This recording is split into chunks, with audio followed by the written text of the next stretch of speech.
we're almost 10 years later.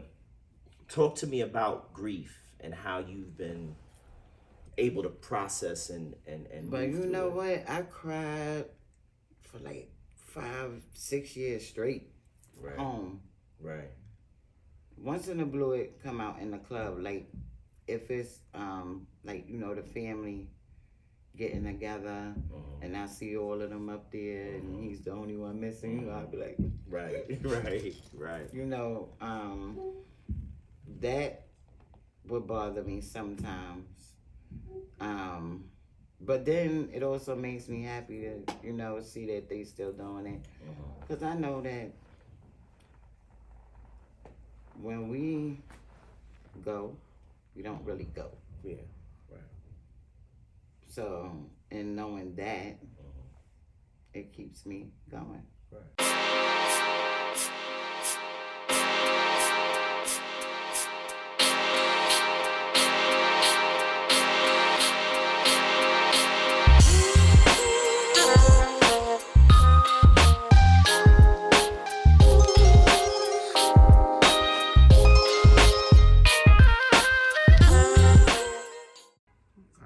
Yep. Yep. Okay. All right. So this is how I'm gonna start this one off. Hip Hop Closet has a kinsmanship with Boot Camp Click. Steel Tech, that's the family. Right. Rock, he came here, so we did at the end of like 23, beginning of 24, we did a series where we had Steel Tech and Rock one after the other here. And they all were gracious in telling their stories and endearing themselves to us. And like we were talking about, Steel and Tech performed at Stoop Set last year. They did Elephant in the Room, their first video in front of my house. Shout to them, Right. putting me in the video. My kids is amped that I'm in the video. My son watches that video all the time, right? But there's a connection between us. Shout to Brooklyn Combine, Kenny, Keith, Phil, those cats. Those are like Right. my brothers, right? So there's we got a tribe thing happening in Brooklyn as we are aging, right? Because we're no longer spring chickens in hip hop. We're kind of like becoming elder statesmen. But we're connected through our childhood. We were just talking about low lives. You know what I'm saying? We're connected through our childhood experiences. In a lot of ways, that includes Sean Price. Right. For obvious reasons, right? It absolutely includes him. I'm one of the writers on a documentary that we were working on with regards to DCEPs. Shout to Malik Bowie, Red Summer TV. Shout to Cyclonus, who kind of gave us the go ahead to do the work. Shout to Dallas Penn, rest in peace, who connected us to Psy. And over again, Sean comes up, right? I told a Sean Price story, and I'll tell it to you after I introduce you. But I got a Sean Price story, right, from when we was younger, and so it's a tribe thing. Now, as I mentioned to you, I see you all the time, and I always show you love. You always got love for me and for Hip Hop Closet. But we've never had a conversation quite like this. Like we've never sat and kicked it about pretty much anything. So I'm excited. I was in the Uber thinking about, what I would ask you and stuff. And then when I looked on your page, I realized you was a Gemini. So I was like, I ain't got to worry about this. Shit is going to be easy, right? But there's a lot to discuss. I want to talk about Bernadette the mother. I want to talk about Bernadette the artist. I want to talk about Bernadette the supporter and the woman, right? And obviously we want to talk about Bernadette the widow, but so much has blossomed in your life. It'll be 10 years this August. Yes. Right? 10 years, yeah. 10 years. And so we want to talk about all of it, but I'm just really happy to be sitting with you. And that's where we're going to start. I want to introduce to some, I want to present to others, Miss Bernadette Price. I used to rhyme, right? And so, why you laughing, nigga? I'm nice. Are you laughing at me? Look, so I used to rhyme, and I was opening up for Fab Five when they had La Fleur La Fla. I opened up for them at SUNY Newport, right? Now, this was the second time I had opened up for the Click because when I was at Morgan, and in '94, my group opened up for boot camp click at Morgan, right? So I kind of know these cats, right? So I'm not, you know what I'm saying? It's not an unfamiliar thing. So we open up for Fab Five at SUNY New Paltz. Fab Five gets on stage, and Ruck, he was a freestyle kind of guy. Like, he would go off and he would do that thing with his hand. Like, he would be like, yo, that nigga dug into me. Skinny, big head. He went off. He spent like the first 3 minutes dissing me and my man on the stage. And it was so hip hop though, right? And I tell people, cause like it wasn't like I was upset, because I was in awe seeing how, he was nice. Like, he was so far above. I mean, I don't want to say that in a way that is disrespectful to any of the other group, but what I'm saying is, when I watch Fab Five, Ruck was like so far above lyrically that it just was an amazing thing to sit and watch him freestyle about me, talking about my 40 acres jersey. Like, you know what I'm saying? It was amazing. It was amazing. I want to start. He's a competitor. Yeah. And rap is a competitive sport. You know what I'm saying? And he was right, because now I'm podcasting. You know what I'm saying? So he had something to that. I'm gonna start with you. Where'd you grow up? Brownsville houses. Brownsville houses. Okay. Tell me about your childhood. Oh, Kai. Kai's pouring Prosecco, and it's all over the place. What is it? Root rosé. Oh, okay. We with that. Sparkling wine. We with that. Tell me about your childhood. I grew up in a single parent home. 3 siblings. Right. You the oldest? I'm the oldest. You the oldest? Yeah. I'm a very outgoing person. I like to be out. So you was outside early? Somewhat. Nah, but we grew up in the 80s, right? And so we were kind of like that. We was outside my mom early. was strict. Your moms were strict? Church-going woman, or? In the beginning, no. But then later on, Right. yes. Right. So she didn't play none of that. Being out late. I would watch my siblings. After a while, I started to sneak out. And do your own thing. What high school you went to? Wingate, Oh, you went to Wingate. and then I went to Port Robeson. Tell me about your train ride, because you in Brownsville houses. The train ride to Wingate probably was easier than took the train the ride bus. to. Oh, you took the bus. The Okay. bus is much easier than Right. taking the train, Right. Right. because it's further out to me. Mm-hmm. So I'd rather take the bus. Why'd you leave Wingate? You got kicked out. What you did? What you did? Fighting along. You beat a bitch ass.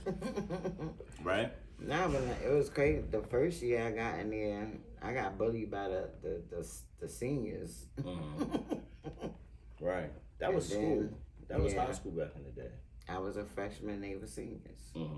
Remember Freshman Friday and shit like that? Right. And then it was basically because, you were the new face. And then the boys want to holler. Right. You don't know no better. Right.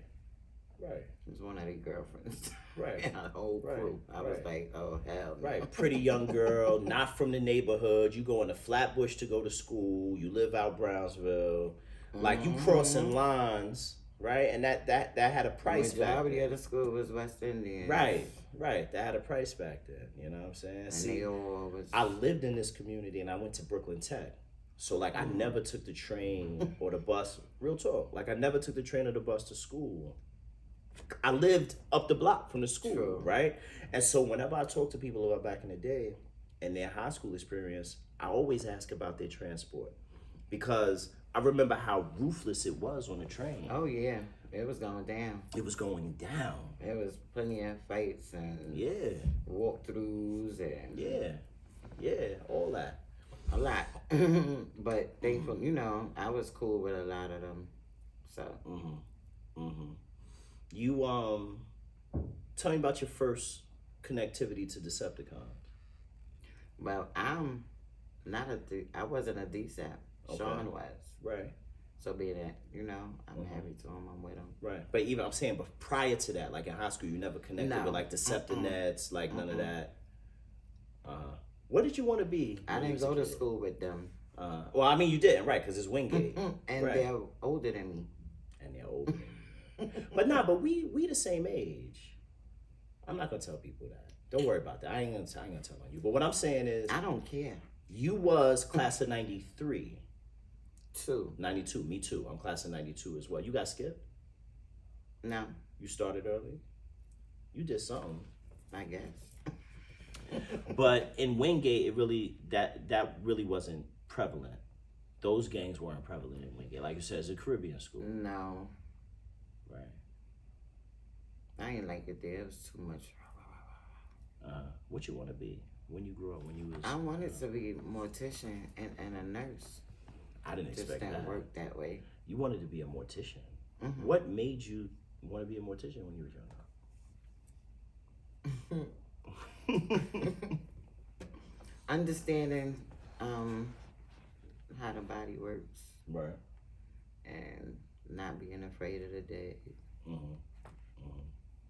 Tell me about growing up in Brownsville in terms of the level of violence and, what did you see growing up? Crazy. I saw a lot. Saw people get shot, see people die, caught in between a few shootouts. And this is as a kid, right? Mm-hmm. Your younger siblings, boys or girls? The baby was the boy.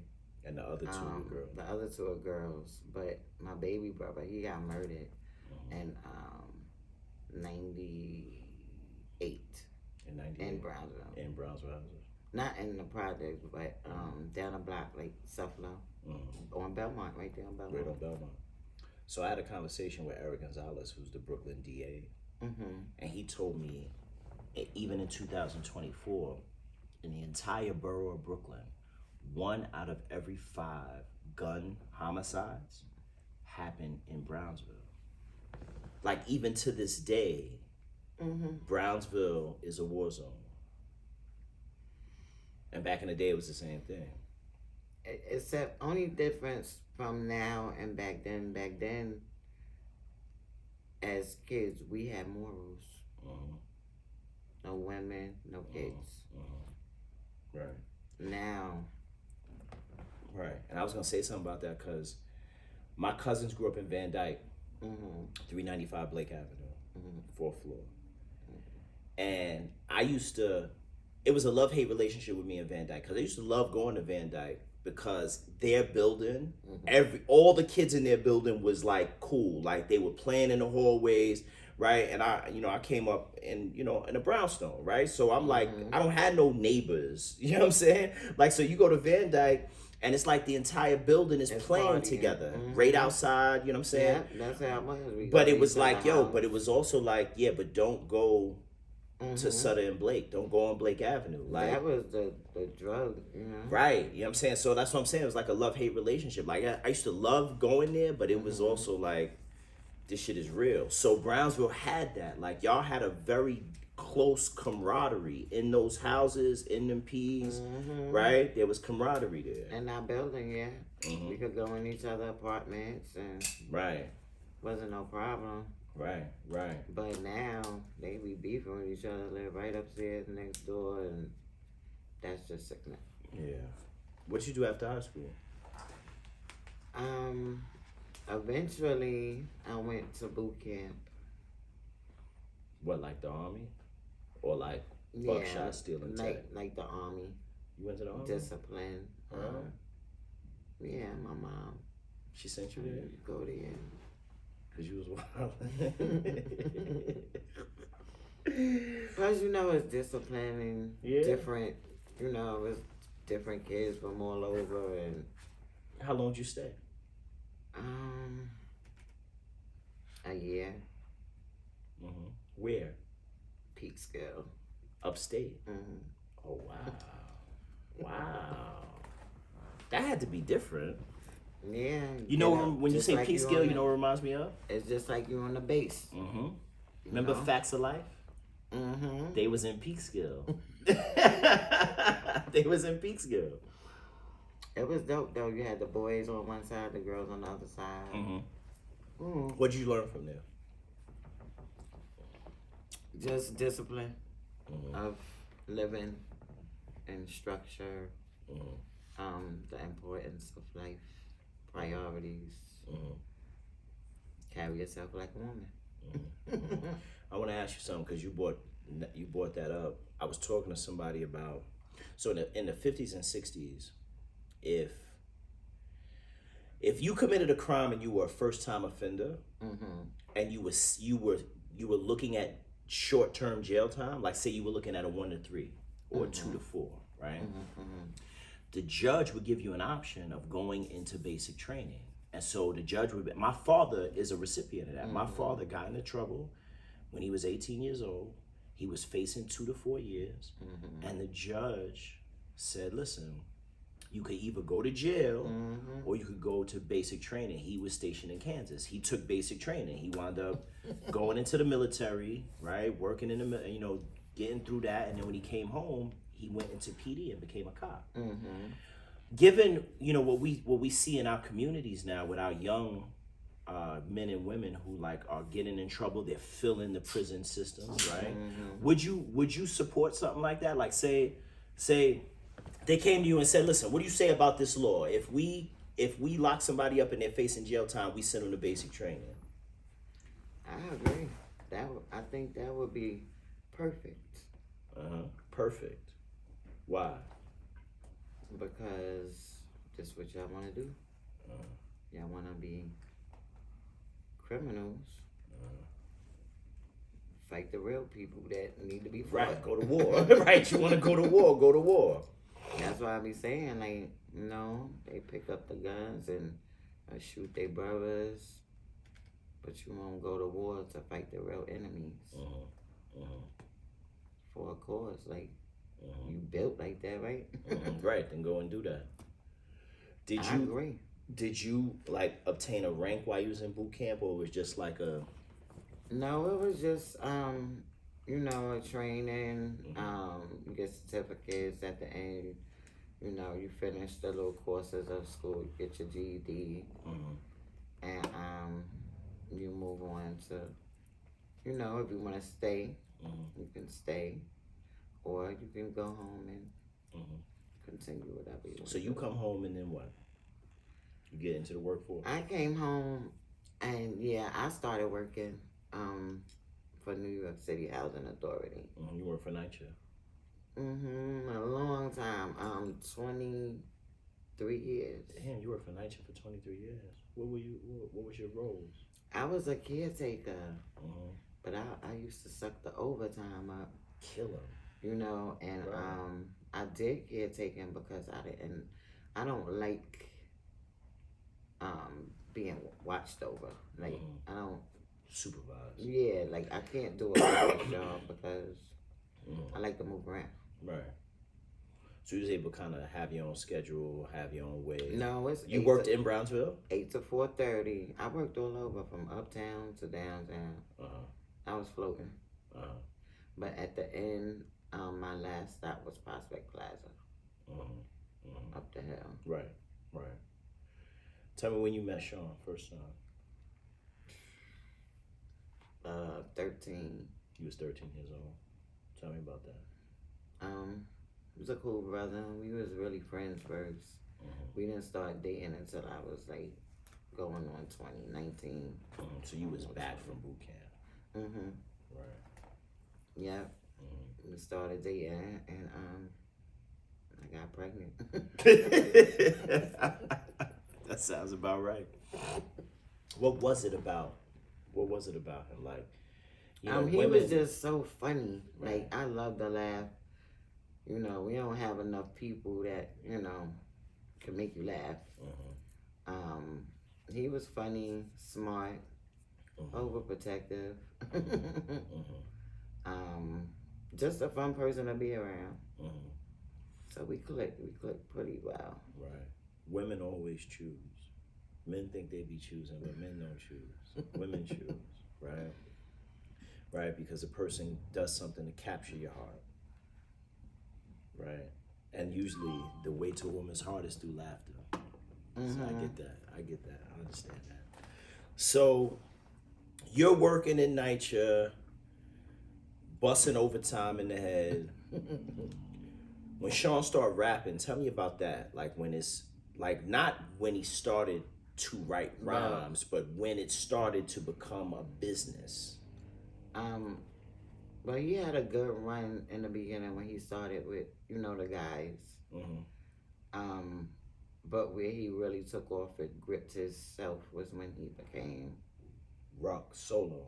Right. Sean Price. Sean Price. Right. And he was able to, move on his own pace and do things that he wanted to do without having to explain or, you know,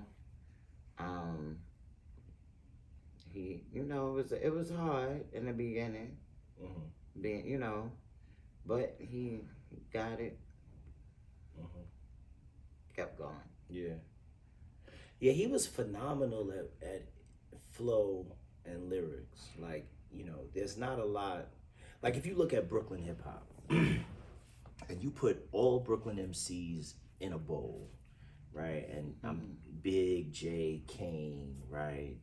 J. Rue, Smooth and Trigger, like everybody you put in a bowl.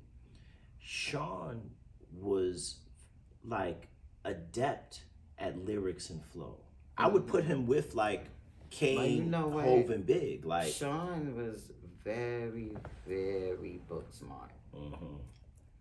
He knew the dictionary like the back of his hand. Right. He did hardcore rap because he was like, if I do the other kind of rap, they're not gonna understand because you ain't smart enough. Right. No disrespect, but right. So he mixed it. And people still caught it. Right now, people absolutely caught it. Absolutely caught it.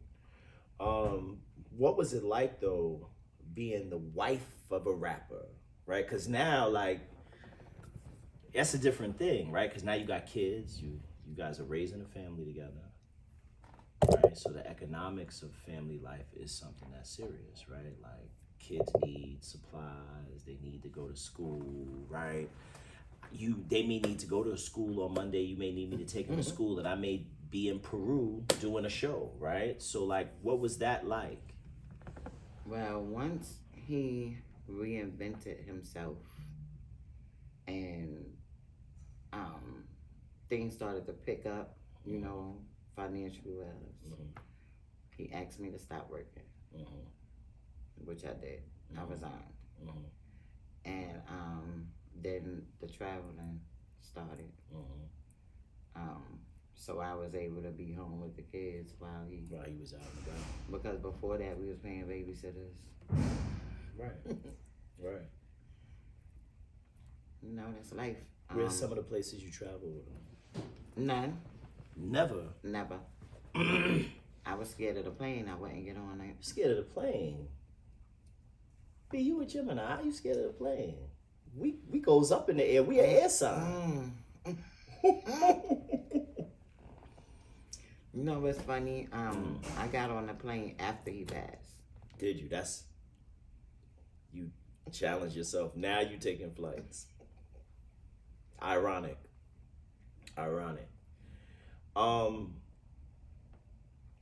When did you start picking up the pen and writing rhymes? After he passed. So it wasn't until after he passed away. I did one little rhyme before he passed, and that was right before he passed. And what happened to that rhyme? Where was that? It's on the Imperious Rex album. I was going to ask you about Imperious Rex, because I read that you compiled Imperious Rex.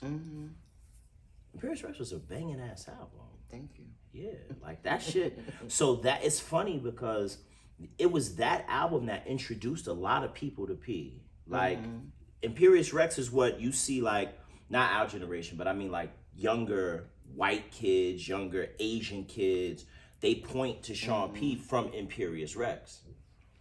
But then, also, he passed. So his passing made people want to look more and search more. True. And that, it took me a year to put the album out, and then they left How many it. joints did you like? Because what I read was that you composed it in a way, like you compiled all the songs. Because he didn't have nothing together except the name. He just had tons of verses. He definitely put in that work before he passed. Right. All night, all morning, all night, going. Right. Just keep going, just going, just going. And so what was it like to like compose that? Was it a cathartic process? Like, was it like hard for you to get through, or was it celebratory for you to get through? It was hard to get through considering his music was somewhere and I had to deal with that and those people. The business. Right. Yeah. So it was hard. I cried a lot making it. And, Did you lose friends in the process? You know what? What? Probably did. I wouldn't even recognize. Right. True. We don't really tune into Negative. who's not there. Who's not there, right. Unless it was somebody who was around all the time, I'd be like, yo, Whatever. people got their own lives. Right. I chalk it up to that, but I'm pretty sure as people, you lost a few. I just didn't like how, it's like when you with somebody so many years and you see how they move and how they moved with them when they was here and the do's and the don'ts and when that person passed, it's like everybody's everywhere doing everything. Right. Because if he was here, half of the stuff wouldn't have been done. Right. So Yeah. sometimes, I just look at it like, well, damn, he ain't here, so what I'm gonna do? Right. So here's my question, because I've never had an opportunity to ask someone this question. When you have a posthumous release like Imperious Rex that received critical acclaim, as Imperious Rex did, specifically on Underground, like people fuck with that album. What does that mean in terms of the business of it? Because Sean's not here to perform it, but it has weight to it. There's a song on there, I think the 3 Ps, is that with him, Prodigy, and Stop? Dogs, that shit, that's my shit, right? And so, like, what does that mean as Imperious Rex builds cachet in hip hop? What do you do from a business standpoint with that? You can't really do much with it, right? No, not really. If I really wanted to, I could have, performed some of the songs and asked, go me out. But I wasn't ready for that then. Right. And I put it together so, the guys didn't really know the songs like that. And, all that stuff take time. You gotta. Right. It's just like when you're a regular artist, you practice your stuff. You listen, and then. So I'm sure you had it down pat because you had to compose it. I mean, you had to listen to this rap, this lyric. So by the time it dropped, you knew all the words to all the songs. Majority. You could have. Yeah. Right. Majority. That's why Drew was like, hey, I got a good idea. Let's do some videos.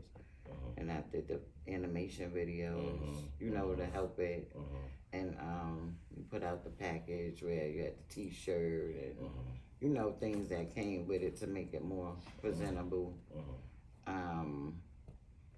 But, Here's my question to you. In 2021, I lost my father and my best friend, one of my best friends, in like the span of like a month, like 5 weeks. It took me until probably last summer to like be over the grief, right? And I never even, you don't even But you realize. never over Yeah, it. you're right. You're never really over it, right? But what I'm saying is, you never even realize you're grieving sometimes. Like sometimes grief, like we just tuck it away. We just swallow it and we tuck it away, right? And we keep about our lives, and then something will come up that'll remind you of your loss, and then you got to kind of like take a second. And then you tuck it away, and then you back to your shit, right? And then something to remind you, and you gotta like deal with it. We almost 10 years later. Talk to me about grief and how you've been able to process and But move you through know it. what? I cried for like 5, 6 years straight. Right. Home. Right. Once in a blue it come out in the club. Like if it's like the family getting together and I see all of them up there and he's the only one missing, I'll be like, Right. Right. That would bother me sometimes. But then it also makes me happy to, see that they still doing it. Because I know that when we go, we don't really go. Yeah. Right. So, in knowing that, it keeps me going. Right. I talk to them a lot, I'm like, what should I do? Help me. What should I say? Give me a sign. Throw me something.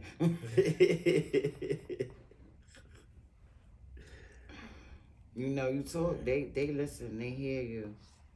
I have some crazy stories that people probably like, no, she bugging. Like, when he first passed, my phone was ringing, and I looked, and it said Sean. I was like, nah, that's not him. I answered the phone, and you could hear, shh, but you hear his voice like faded in and out. I hung up the phone. That is a new one. Right. Like, I'm used to having quick dreams, flashes of his face. Right. That's, normal, but the phone ringing and stuff falling and when I was in the studio, certain things would be and I'd be like, oh, he likes that. He's here, right. Yeah, and that's So real I know shit. he's That around. happens. He hears. When they know they got stuff they supposed to finish and things to look after, especially when it's involving them, they stay around. Now I'm completely walking in his. Right. Let's get back to the rapping. Why did you write your first lyric? Like, you started writing after he died. Why? Why did you write? Another dream. I dreamt of a whole verse. And I got up. When I woke up, I was like, I wrote it down though. But I was like, all right, Sean. You going too far. Right. He plugging you with lyrics. Like, yo, boom, send that. And he plugging me with lyrics. He was doing a lot over there from the other side. But I've always loved music. I've always listened to music. I was one of those 2 tape decks, press play, Recording record. it, right. Making your own mixtape. I did all that. Right. From day one, from young. Yeah. Brownsville Day used to come. I would dance in a group. Me and my little. I love skating. I was there a lot. Empire skating ring. Even though I had to slide under the deck because they were shooting. Facts. What's my man name from Empire? Jazz? Is it Jazz? He should be at the door. Yeah. Shout to Jazz. Shout to Jazz. But the lyrics just they be coming. They come, I write them down. Now writing is one thing. Writing is one thing, but actually spitting, like getting on the mic. Oh yeah, that is. Like breath control, flow, like it's a whole. People that don't rhyme don't understand that part of it, right? It's not just what you say, but it's inflection, it's tone, it's breath. It's a whole thing. Look, I ain't get when I first was getting on the stage of rock doing Operation Lockdown, they was like, we ain't playing no music in the background. You gonna do this. Memorize. Right. Right. And that's how I started it. You gotta know them lyrics. But you know, I hear other people, you know, the people that's just coming and they be rhyming with their lyrics. I be like, right. Nah, we don't do why that. I couldn't do that? Nah, 'cause we I'm don't just starting. Nah, we don't do that. We don't do that. I'm like, I'm just starting. You know. So when did you get your footing with it? Like, where you felt comfortable, like?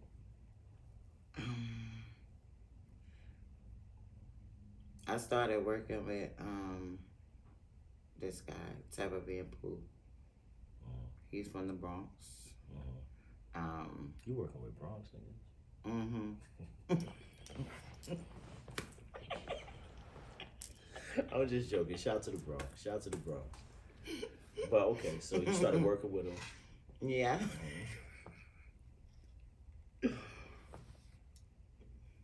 Teva Van, you know. Right. Now I started working with him, and you know, he took his time with coaching me. It's not like I didn't know how to do it. I needed a little help, and he was helping me with that. Sing it harder. Nah, real talk. You got to get coached, right? Because sonically, it has to sound a certain way. Yeah, definitely. So he was hard on, you know, making sure I got it right. And then, you know, after a while of doing it, you get comfortable. But the breath control, I still gotta work on. Well, get ready, because Stoop said it's June 7th. I need you out there. Nah, I'm gonna be ready. Yeah, I need you out there. So, like I said, you and I, we see one another at hip hop things.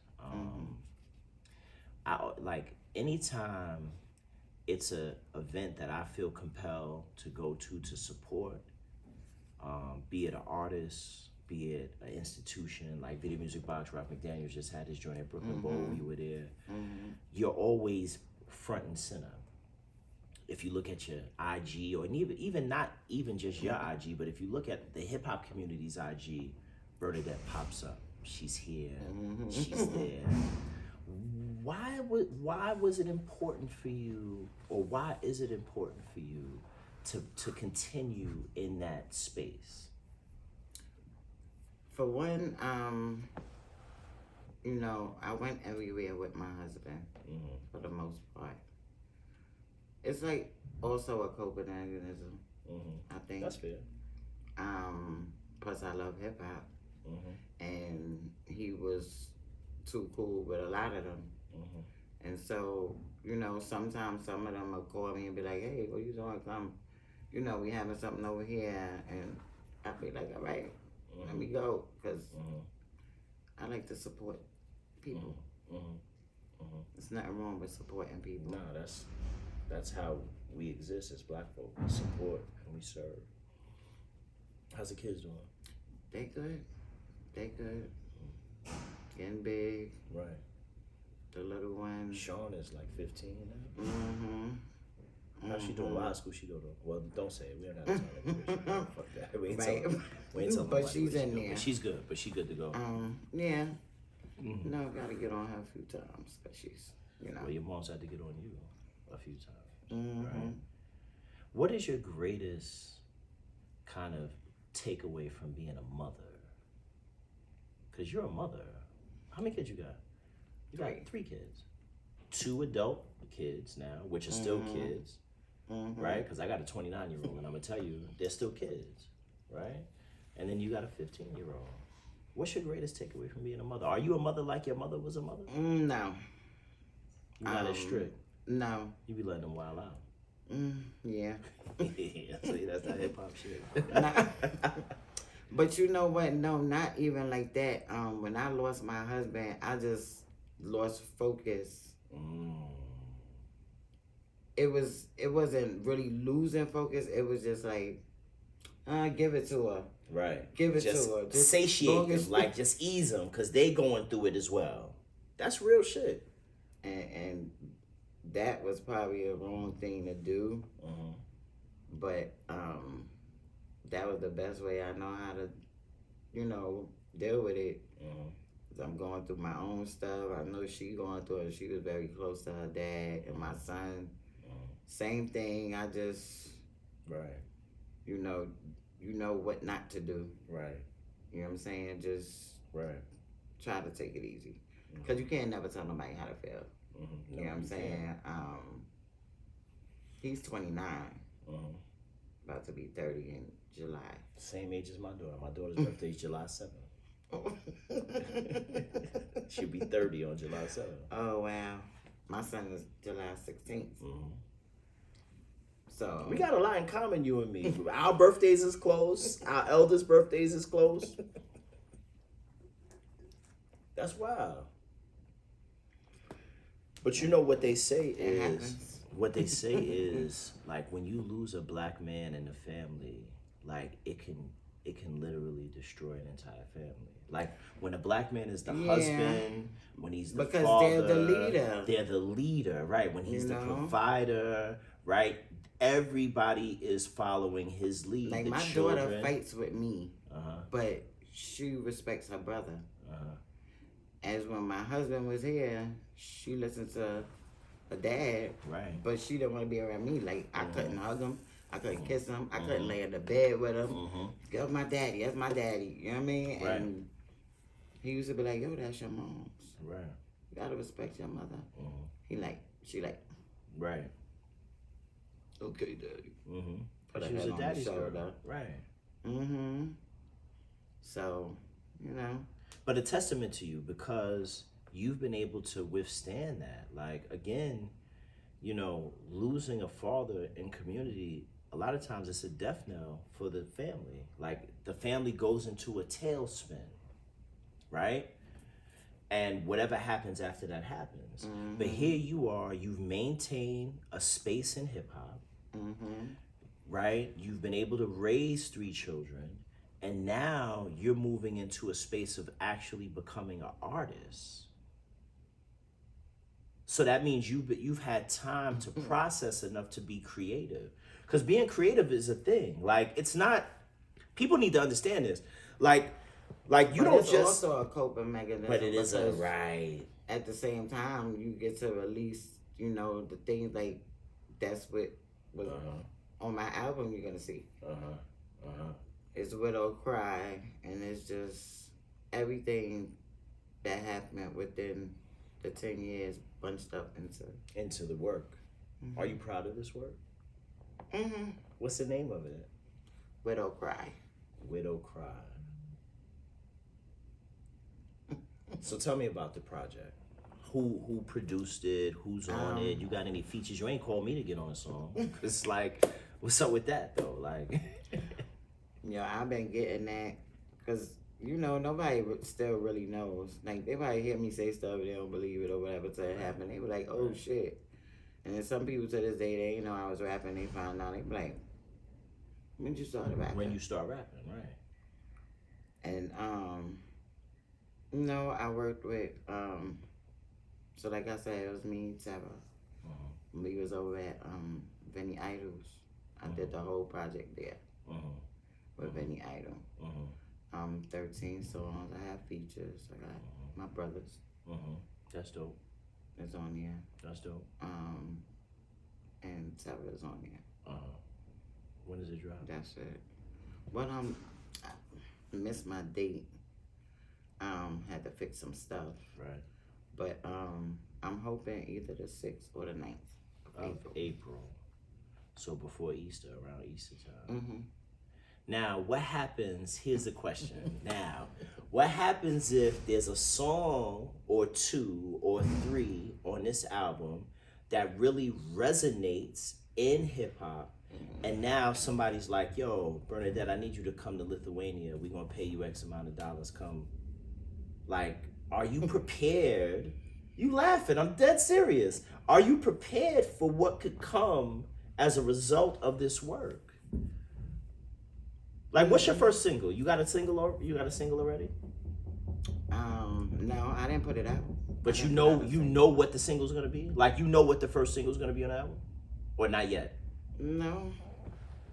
It's a twist up. Let me listen to that. I'm gonna tell you what the first single's gonna be. We're gonna pop. We're gonna blow. And then I'm gonna get on the remix. Kyle from Hip Hop Closet. We're gonna style the whole thing. We're gonna do it. Yeah, exactly. Exactly. Like, we're gonna make it happen. We're gonna pop it. But seriously, I mean, this is a real question. What happens when this resonates with people? Are you prepared to be a rap star? Are you prepared to go on shows? Are you prepared to, like... I'm prepared. I did a tour with Rock. You did? In Where'd y'all go? 2019. We went to Europe. And we hit up that Where y'all was side. at in Europe? Paris and London. Cornflakes. Yeah. Yeah. Went to the places where Sean performed, mostly when he was How did the crowds receive you? They had to treat you like royalty. They loved it. Right. They had to. They loved it. I'll tell you a funny story, though. So we supposed to be doing the songs, right? So this is my first time ever. Right. So I sat on the stage. And I was doing my rap. He said, we didn't pay you for that. Right. You got to stand up. You got to stand up. I was, You so unprofessional. I'm tired. You so unprofessional. Yeah. I was tired because that was my first time over there. The time change. And, right. Yo, you know what? That's funny because I spoke to Rock about that, and I speak to Tech and Steel about that as well. It's like this whole idea of, you know, because Tech and them, they really are into health. Like, and I run. So I saw Steel and Cynical the other day. I was just coming off a 5-mile run. And so they was like, yo, like, nah, that's real. Right? So we have that connection when it comes to, like, fitness. But Steel and Tech are very much into health and awareness, right? So, like, for example, when they're, like, doing European tours and shit, Steel is cooking. Wherever they at, he's cooking his own food, right? So we talk about that life and how it could grab you away from your health. No, yeah, Sean had a bad eating habit, and that was because he was just stuck on the same stuff. Like, What was he stuck on? McDonald's and that He used kind to love of stuff. McDonald's, like fast food and shit. Yeah, but then I guess sometime into it, he realized and said, you know what? I'm going to the restaurants. I gotta eat this food. Right. He was like, I gotta try new stuff. And that's when he just Right. was going everywhere, eating everything. Right. Yeah, but it's a thing. Like, you take a flight, you get off the flight, you go to the hotel, right? From the hotel to the concert, from the concert back to the hotel. And it's like, you don't have time to meditate. You don't necessarily have time to eat the best, right? Sometimes you ain't got no time to change. You ain't either. right. You ain't got no time to change clothes, right? So hygiene, health, self-help, awareness, meditation, all of that comes into this work. It's grueling, and it could be grueling. Yeah, You know but what I'm it's saying? hard. It's hard for a lot of people to want to do health and change their ways of eating once they so used to eating this way and having that, and you know, not getting enough sleep, and that was my husband. I'd be like, yo, you gotta take some rest, even though we need, you know, the money gotta keep rolling. But if you don't have your health, then nothing else can. Do you think he was compulsive with the performance and with the grind of getting it for y'all? Yeah, he was. Because, like, you know, I told the story. Because he been doing it for a long time. Right. So he was, I guess, you know, waiting for his big break. Right. You know, he worked hard, you know, to be up and down, up The and hills down. and valleys of the game. Because, like, the story that I told, that had to be like 98, maybe not even 98, maybe like 95, 96. Like, I can't remember what year Le Fleur came, but whenever 96. maybe, yeah. So we're talking almost 30 years ago, right? And he was on that grind then, right? And then from then until 2015, he's like, and it's It's a real grind, right? And it takes a lot out of you, right? But also when you're good at it, it's sort of like with me and like, you know, the programming that I do in community, like the block parties and like Tama, like I love that shit and I'm good at it. But after it's over, it takes a lot out of me. We got a block party. Hip Hop Closet does a block party here, right? In 2023, we had the Hip Hop Closet block party. The next day, I had to go to the hospital. I was in the hospital all day because I woke up and my neck was stiff. Like I couldn't move my neck. Just a day before, we wilding out, we partying. So, you know, it's like you give and you give of yourself. You give your energy to this work. But at the end of the day, you could be emptied from it. The plane rides, the just, you know, it is a lot. And Sean used to say, because his brain would never stop. It just keeps going, going, just going, keep going, and going, keep and going. it was like, oh, all I want is some peace and some quiet. Like the brain just kept. Just keep going. But that's genius shit though, because that's what geniuses go through. Yeah. Towards the end, it just sped up. Like. Yeah. So. Yeah. Yeah. What do you think?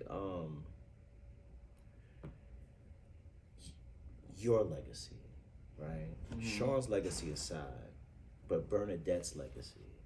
Like, what is it that you want to impart on our culture?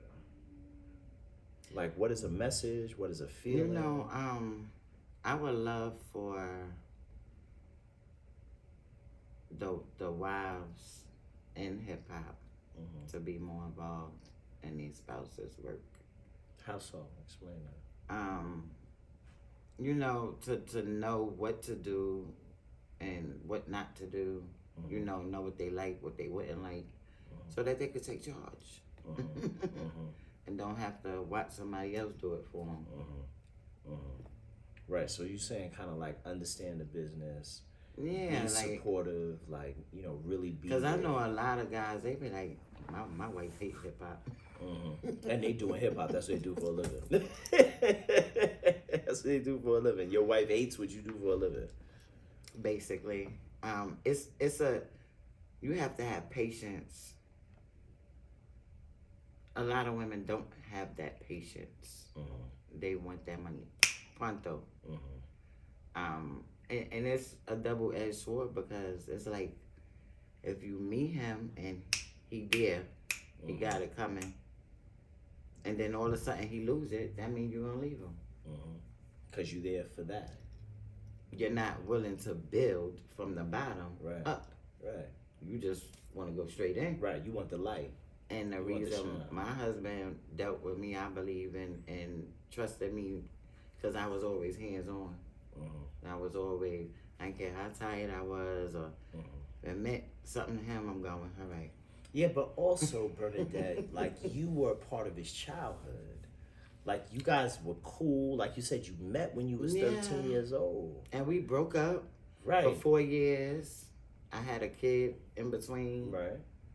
And we got back together. And then we got married. Right. So you were a rock to him. Like, because let me tell you from a dude's side. Well, like I think that, a lot of these women, I mean, like you said, it has to be built from the ground up for it to be that way. But nowadays, these people is not fighting. They not lasting. They don't believe in it. Everybody's so quick to just leave. But options is different. They got the digital age now. You could go on Instagram and you could just DM a bitch like, yo, like it's different now. It's easier now. There's no staying power in relationships anymore because people don't see the. But I think that if women get back their morals, which I'm praying one day they will. Right. This can be stopped. Right.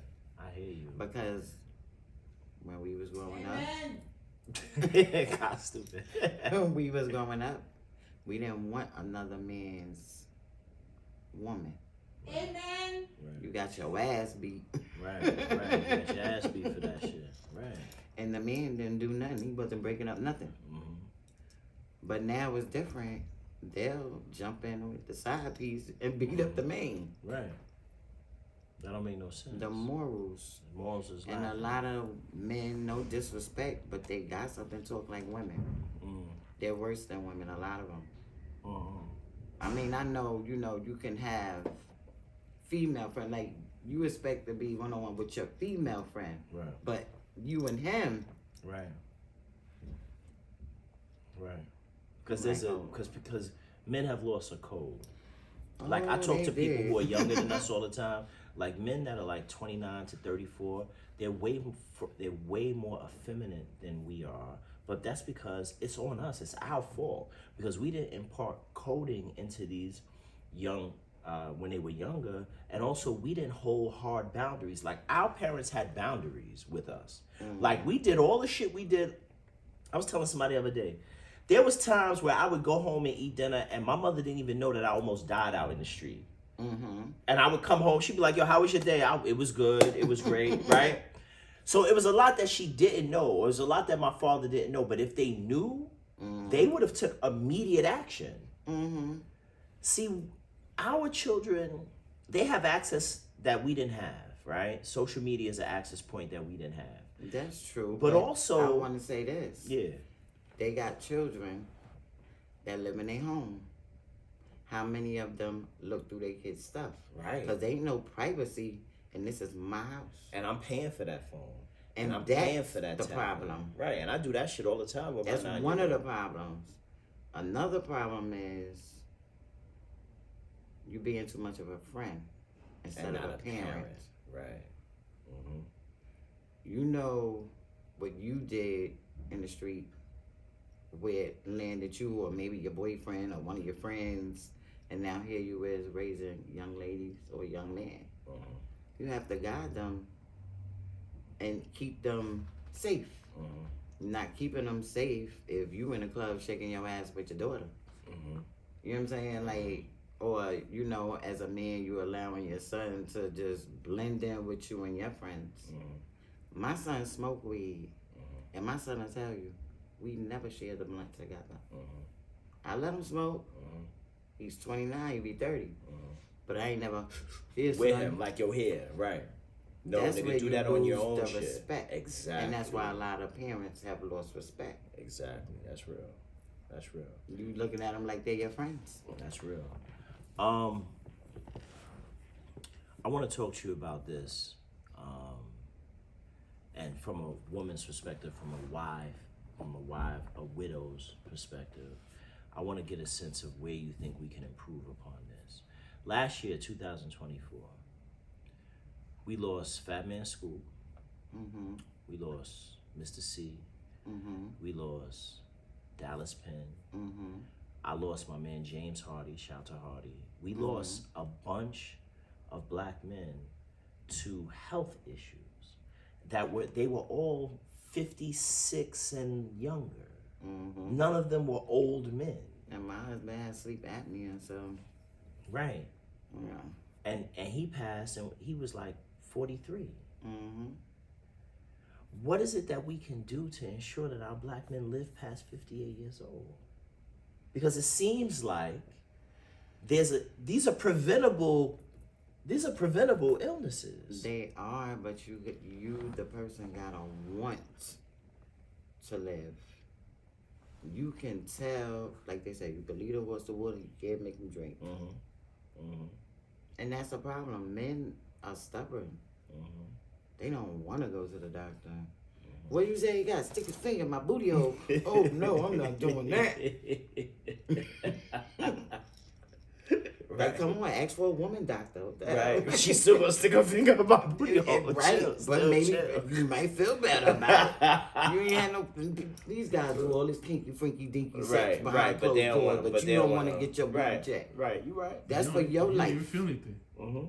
You don't even feel anything. You go to, they put you to sleep. You wake up. Yeah, like when you have a colonoscopy, you don't feel nothing, B. They put you right to sleep. They don't know that though, because they ain't even going, because all they hear is the booty hole. the booty. Right, they hear booty hole. That's it. Women, I mean, if a woman health is bad, she just ain't going. Mostly women mostly go. You got a handful of men that don't play with their health. But then you got a lot of them that's like, fuck it, if it ain't burning, my dick ain't fall off, I ain't going. Right. I ain't shot, I ain't stabbed. I ain't shot, my shit get hard, I'm good. Right. I'm gonna tell you, so me, Tech and Steel, we did something. Last year I had a Black Men's Health Initiative where I was testing black men at my events for blood pressure and glucose levels, right? And it was great. We tested over 300 men. We tested mad men at the Hip Hop Closet Block Party, right?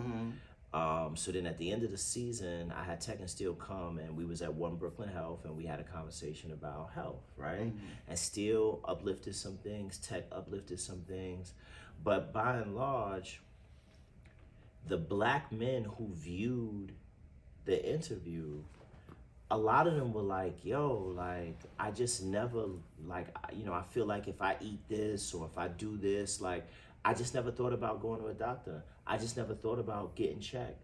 Like, I just don't, I just don't think about it. And it's amazing because you could prevent colon cancer. You could prevent prostate cancer. You could prevent heart attacks and heart diseases. All you got to do is get checked on a regular basis. But 77% of the black men that are dying before 60 are dying from preventable diseases. And so it's like, yo, how can we get black men to understand that you can prevent this? Listen, I had to force my husband to go. How was he with the doctor? He ain't really fuck with the doctor. No. Yeah. By the time he went, I think it was already like damn near too late. Because you know, sleep apnea have stages. And sleep apnea is when like your heart stops. Your heart stops and your breath stops while you're sleeping. Reggie White passed away from sleep apnea. And it has stages, and you know, sometimes it might not start back. But you know, we do other things. We drink, we do drugs. You know, other factors, contributing factors. Very much so. But sleep apnea is really big and is dangerous because you just don't know when it's gonna stop. Because it does stop. It stops constantly. That's why they have the sleep test. You go get the sleep test. You see how many times your heart stopped, and then you know they want to put him on a machine. He didn't want it. I'm not sleeping with that. The CPAP. Right. And push air into your lungs because, you know, you have to sleep a certain way when you have that. You can't be on your back because you choke. You can choke to death too. And sleep. And if you don't catch it, yeah. So maybe that's an initiative that Hip Hop Wives can be a part of, is like, you know, advocating for good health habits, right?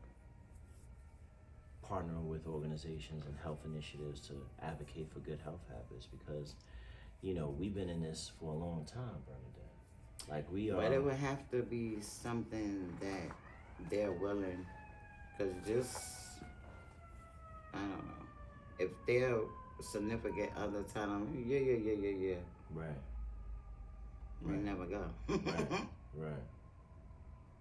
And we losing people every day to certain things, and they're just watching it happen. You know, I guess I'm next.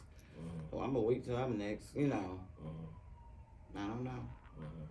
Some people I think is actually tired of living too. Stress. The fight. It's a lot. It's a lot. Life is hard.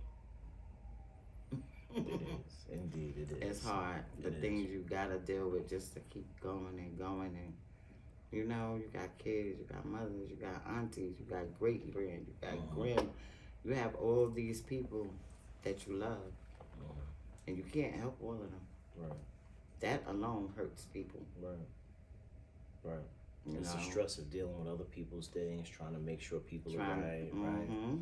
The whole thing. It's a lot of that. And some people don't deal with loss well. Some people lose their minds. Some people commit suicide. Some people, you know, like with me, I would be having palpitations, but that started happening after my husband passed. Heart palpitation. Yeah, so they was like, oh, it's called broken heart syndrome. You know, so it's like, okay. Were you ever hospitalized? Like, did you ever have to go to the hospital for it? Yeah, I went to the hospital a few times. Uh-huh. You know, they put you on a machine, look, you know, nothing major. Mm-hmm. Just gotta relax. Right. But it's Because hard to stress relax will when kill you. That's when you it. wound Even, and you know what's crazy? Even if you try not to allow things to, you know, get you riled up, and your body will do that on its own. Mm-hmm. Mm-hmm. On the outside, you say, I'm good, I'm all right, but on the inside, it's a whole other thing going on in there. Mm-hmm. Right. And heart attacks and things like that happen like Right. that. Because like I said, we be packing shit away. Like, we deal with it on the The outside. food ain't no good. Right. The this ain't no good. Right. That's not no good. It's a whole lot of crap. Right. Right. How you eating? How you living? You all right? What you suck your teeth for? Nah, bro. You can't be talking all this shit and then you ain't, you know what I mean? That's saying. I do my best. That's all I ask. That's for you to do your I best. do my best. Mm-hmm. You know, it's hard. Stay away from this, stay away from that, stay away from that. Mm-hmm. But I do my best. Right. I have high blood pressure, so I don't mess with none of that sodium stuff. And Right. that was hard. I gained that after I gave birth with my daughter. Mm-hmm. So Mm-hmm. it'd be good though. Until somebody piss me off. So look, tell them the album. Tell them when it comes out. Where would they be able to find it? Where it's gonna be like an Apple Music? Well, and shit? Where it's do gonna niggas buy it's gonna albums come now? out on all platforms. Yeah, online. Right. Cause niggas ain't getting albums from where? It's different. The world is different. Listen, what we gonna do? What we gonna do? Right. We gotta adjust. There's nothing else we could do. Yeah. So it's but out on all platforms. It's gonna be out. I'm trying to release it either August 6th or August 9th. No, April. April, 6th. I mean. April 9th. I don't know why I said August. Mm-hmm. April. Mm-hmm. It's a dope album. I'm sure it is. I can't wait to hear it. Got Stu Bangers, K9 Beats, Crisis, Prodigy daughter, Santana Fox. She produced something on there, or she ran? She produced. That's dope. Oh girl, get busy. That's dope. That's She really get dope. busy with them beats. Really? Okay. Well, look, if you trying to do a remix, man, let me know, man. I'll come out of retirement, man. Like, I got you. Don't worry about it. I'm working on more stuff right now. Uh-huh. And soon to start working on another Helter Skelter project. The streets need that. We need that. Our generation needs that. You know? Like, do you listen to young people music? Like, do you listen to this young shit? What do you feel about some of them? What do you feel about rap? Like, what our young kids listen to? I'm gonna say like my mama used to tell me. She go, "What the hell is you listening to?" Right. Oh no, we had the Sugar Hill Gang. Mm-hmm. You know, wasn't all that cussing. Mm-hmm. So when my kids be listening to this stuff, I be like, "What did she say?" Mm-hmm. Cause they is out with it now. It's like, different. Yeah, it's different. It's different. I just, you know, I talk to my daughter and I let her know, like, don't be doing what you be seeing in these songs and videos and, you know, how these people is living. You know, she understands, but some of them is pretty good. Some of the young people is pretty good. Like, you know, hip-hop is about having fun. It's universal. We dance and, you know, whatever kind of creativity it is in the era is how it's going to keep going. It's already too late to try to, no, you don't do this. You do that, it's too late for that. But I don't think hip-hop has never been one to listen to when people say don't do this or don't do that. We've always been rebels in our own way. I think for us, the difference is that for us, we were fed an inordinate amount of music that was made with love. The Motown era, soul music, reggae, rockers, dancehall music. And so when we created music, we created what we ingested. Right now, unfortunately, because we also created music that spoke to a more negative side of us, right? But even, we could rationalize it because we understood the line, right? And so like when I'm, driving, or when I'm in an Uber, or when I'm, in my house, or I'm working out, or I'm running, I'm listening to Mobb Deep, I'm listening to Helter Skelter, I'm listening to Boot Camp Click, and some of the shit that they saying may be inappropriate, right? If I was a young boy, but the fact of the matter is we grew up like that. They're not lying, right? So. No, I just think it's no hidden, Right. So what I'm saying is young kids heard that part of us and they were like, oh, okay, y'all was about that life. I'm going to be about that life. And now they make music that's about that life. And all it is for them is about that life. Like you go to Miami, right? Or you go to Houston. At first, they were saying music, this is how they rap this. Oh, you can't rap like this because you ain't never did none of those things. So if you saying that to them, now they going out and trying to have and they're at least gonna do them things. Bodies. Right, they're gonna do those but things. See, again, we did that. Right, it's on us. It's supposed to be, music is supposed to be storytelling. Whatever story sound good, then that's what. But now it's turned into, oh, you ain't never did that. You ain't keeping it real. You ain't keeping it real. So now they going out. And they bodying niggas and they putting it on people. music. Putting it on music. They telling on themselves. They doing their time. They gonna do their little bit of time, come home, and still be able to rap some more. And we are the stewards. And I feel like one of the things that we've messed up on is we've detached ourselves from being the stewards. And we should be there for them and say, yo, listen, you don't have to do what you rhyme about. That's to the be main creative. thing to push. That you don't have to do those things. Because when we was growing up, it was great storytelling. Right. Who knows if all that actually happened? It sound good. Right. We listen to it. Right. Not these days. You gotta take your clothes off. You gotta jump on 100. I appreciate you coming. I appreciate you sitting and talking with me. We both got our Timbs on. We do this thing where, like, we vote on kicks. Look, here, Kyle, look, coming through, right? So we do this thing here where we vote on who got the best kicks for the day. But me and you both went on our Tim shit. You about to go change your sneakers. Look at you. I know you about to go change your sneakers. That's crazy, right? I'm ready to give it to Jay off top just because of that. I'll submit these now, and then the next here it is. So you are the judge. I'm not in the race. I'm with you. I got on my Timbs. It's between Jay. It's between them two. Between the Air Max. Oh man, and what are those? What do you call those? Hiking joints? What do you call those? Know. Easy riders? Yeah, they were like Easy riders. Yeah, I forgot. They do have a name. You want to, stand right there so they can see him.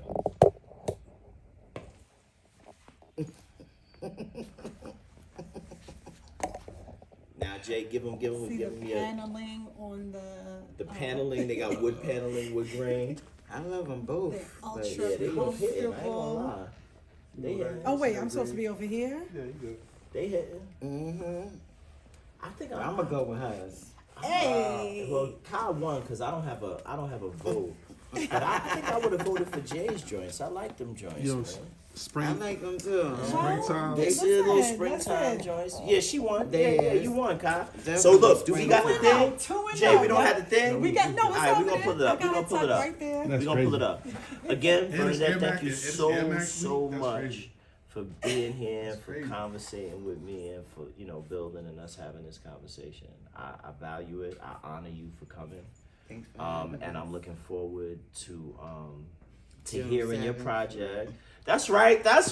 Saturday, June 7th. Stoop set. We're gonna talk about who else is gonna perform, but we're gonna get you out there.